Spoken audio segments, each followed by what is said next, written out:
দেশজুড়ে তীব্র তাপপ্রবাহের কারণে হিট অ্যালার্ট গতকাল থেকে ৭২ ঘন্টা বাড়ানো হয়েছে। প্রচণ্ড গরমে অনেক এলাকায় পানির স্তর নিচে নেমে গেছে। অতি গরমে অসুস্থ হয়ে হাসপাতালে রোগীর সংখ্যাও বৃদ্ধি পাচ্ছে।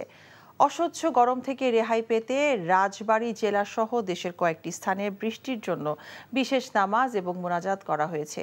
চুয়াডাঙ্গায় টানা এক সপ্তাহ ধরে তীব্র তাপপ্রবাহ অব্যাহত রয়েছে।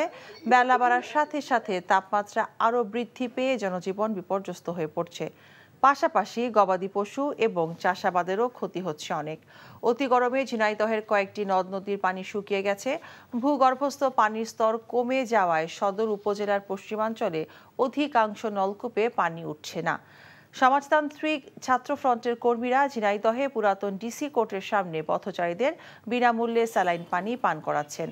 প্রচণ্ড গরমে চট্টগ্রাম, কুমিল্লা, পাবনা সহ দেশের বেশিরভাগ জেলাতেই শিশু ও বয়স্করা অসুস্থ হয়ে হাসপাতালে ভর্তি হচ্ছেন। বিকাশে কম খরচে ক্যাশ আউটের লিমিট বেড়ে ৫০,০০০, প্রিয় এজেন্টও ২টা।